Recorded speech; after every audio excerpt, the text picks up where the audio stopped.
नमस्कार दोस्तों। दुनिया का सबसे बड़ा मुस्लिम देश यानी कि इंडोनेशिया ब्रिक्स का स्थायी सदस्य बन गया है। इसकी जो आधिकारिक घोषणा है ब्राजील के द्वारा किया गया है, क्योंकि 2025 में ब्रिक्स का जो अध्यक्षता कर रहा है ये ब्राजील के द्वारा किया जा रहा है। तो ब्राजील ने आधिकारिक रूप से यह घोषणा कर दी है कि इन ब्रिक्स का एक नया यानी कि जो 10वां सदस्य बना है, कौन बना है? इंडोनेशिया बन चुका है।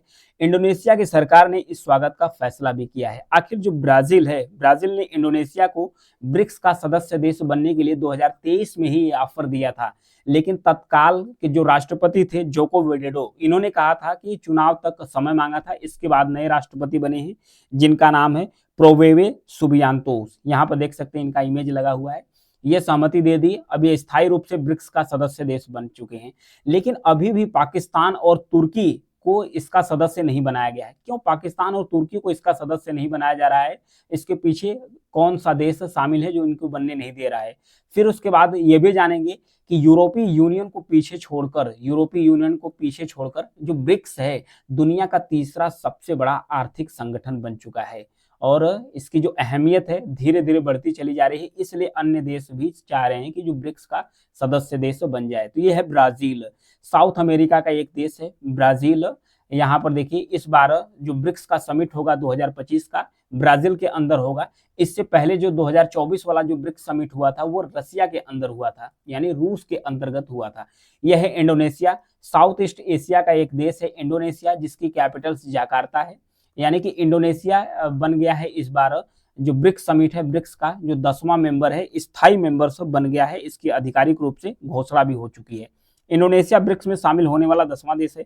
साउथ अफ्रीका ने साल 2023 में ईरान, यूएई, इजिप्ट और इथोपिया के साथ सऊदी अरेबिया को शामिल करने का घोषणा किया था, लेकिन और देश तो शामिल हो गए, सऊदी अरेबिया ने मना कर दिया। सऊदी अरेबिया मना क्यों कर दिए? क्योंकि सऊदी अरेबिया को माना जाता है कि ये अमेरिका का सबसे करीबी दोस्त है।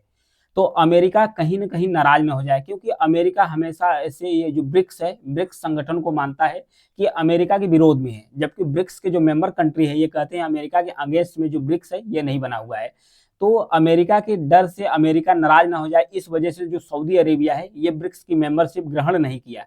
लेकिन वही पाकिस्तान तुर्की क्यों परेशान है? वो भी चाह रहे हैं कि इसका मेंबर बन जाए, लेकिन इसके सदस्य देश भारत भी नहीं चाहता है कि ये जो देश हैं इसके मेंबर्स बने। भारत का एक अलग रीजन है, उसके बारे में आगे समझते हैं। इससे पहले आगे जानते हैं कि जो मेंबर्स बने हैं और ब्रिक्स के बारे में भी थोड़ा डिस्कस कर लेते हैं। 2009 तक तो भारत, ब्राजील, चीन और रसिया 4 ही देश थे। 10 में शामिल हो गया था दक्षिण अफ्रीका। तो इसके बाद इसके पहले ये ब्रिक था। ब्रिक के बाद जब साउथ अफ्रीका शामिल हो गया तो इसमें यस जुड़ गया। जब यस जुड़ गया तो फिर इस संगठन का नाम हो गया ब्रिक्स।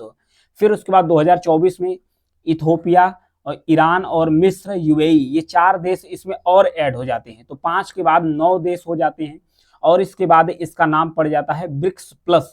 फिर इसके बाद ब्रिक्स प्लस इस संगठन का नाम कहा जाने लगा था। फिर 2025 में इंडोनेशिया को एक नया सदस्य, स्थायी सदस्य बनाया गया है। इसके वजह से ये जो संगठन है, संगठन की जो संख्या हो गई है, कितनी हो गई है? 10 हो गई है।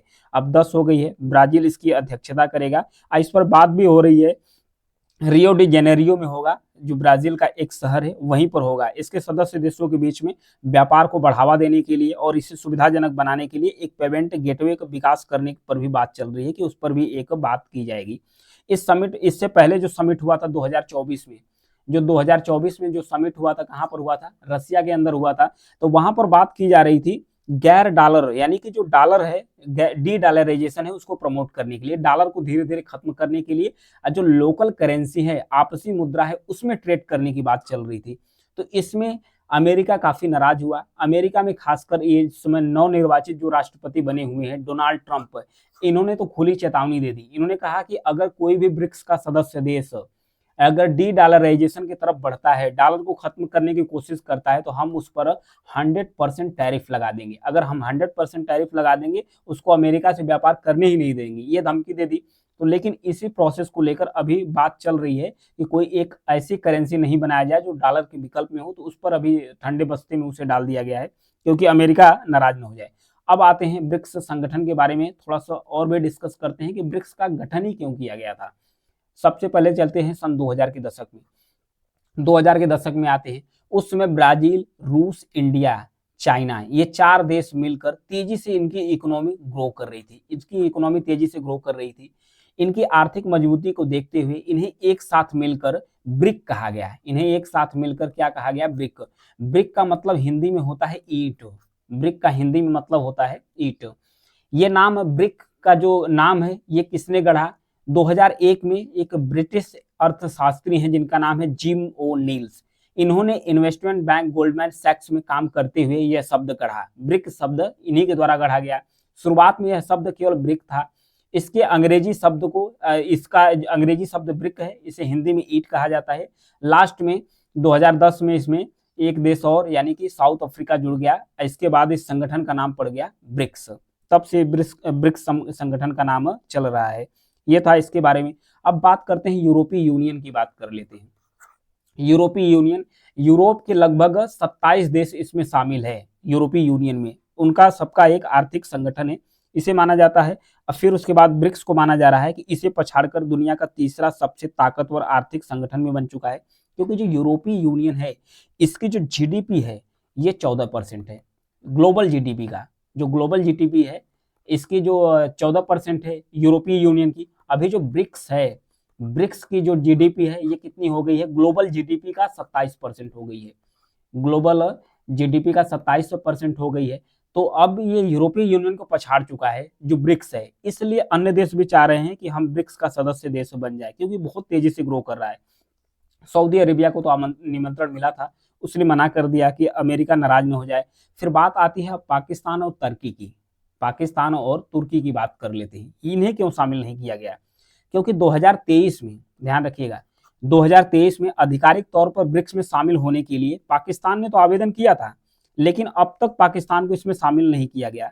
क्योंकि चीन और जो रसिया है, चीन और रूस है, ये तो सपोर्ट कर रहे हैं कि पाकिस्तान जो ब्रिक्स है इसका सदस्य देश बन जाए, लेकिन इंडिया नहीं चाहता है। इंडिया का रीजन क्या है? तुर्की के लिए भी इंडिया अभी सहमति नहीं दी है। क्योंकि भारत का जब भी मुद्दा आता है, कश्मीर इशू का जब भी मैटर चलता है, तो क्योंकि जो इसका पीओके वाला हिस्सा है, पाकिस्तान ऑक्यूपाइड कश्मीर वाला जो हिस्सा है, ये पाकिस्तान के कब्जे में है। इसे इंडिया अपना अभिन्न हिस्सा मानता है। जब भी कश्मीर का मुद्दा उठता है तो तुर्की पाकिस्तान का सपोर्ट करना शुरू कर देता है कि ये जो कश्मीर है ये पाकिस्तान का है। तो इस वजह से तुर्की से भी नाराज रहता है, क्योंकि बार बार यूएन में भारत के खिलाफ तुर्की वोट भी करता है, तो वहां नाराज है। अब पाकिस्तान के लिए असहमति भारत की, इसलिए भारत असहमति जताता है पाकिस्तान को लेकर कि भारत कहता है कि पाकिस्तान हमारे देश में टेररिज्म को प्रमोट करता है। अगर पाकिस्तान आतंकवाद को जब तक रोकेगा नहीं, अपने धरती से आतंकवाद को जब तक खत्म नहीं करेगा, जब तक आतंकवाद को खत्म नहीं करेगा, तब तक पाकिस्तान के साथ हमारा किसी प्रकार का ट्रेड, किसी प्रकार का रिलेशन नहीं होगा। इसलिए भारत हर संगठन में, ब्रिक्स जैसे संगठन में भी विरोध करता है। क्योंकि ब्रिक्स की एक क्राइटेरिया है, ब्रिक्स की क्राइटेरिया यह है कि अगर ब्रिक्स के जो सदस्य देश हैं, अगर इसमें से कोई भी सदस्य देश सहमत नहीं होता है तो नए जो देश हैं उनकी एंट्री नहीं होती। ब्रिक्स के अंदर नए देशों की एंट्री नहीं होती है। तो यही रीजन है कि पाकिस्तान और तुर्की दोनों को ही, पाकिस्तान तुर्की दोनों को ही इसमें शामिल नहीं किया गया है, अभी तक नहीं किया गया है। क्योंकि वो लोग भी एफर्ट लगा रहे हैं, क्योंकि ब्रिक्स बहुत तेजी से इकोनॉमिक रूप से ग्रो करता हुआ संगठन है। अब देखने वाली बात यह है कि जो 2025 है इसमें किस प्रकार का डिसीजन लिया जाता है, क्या इसे शामिल किया जाता है, क्या डॉलर या डी डॉलराइजेशन पर बात होती है कि नहीं होती है। अब जब रियो डी जेनेरियो में इसका समिट जब शुरू हो जाएगा यहाँ पर ब्राजील के अंदर, तब देखने वाली बात होगी कि समिट कैसा जाता है। Thank you.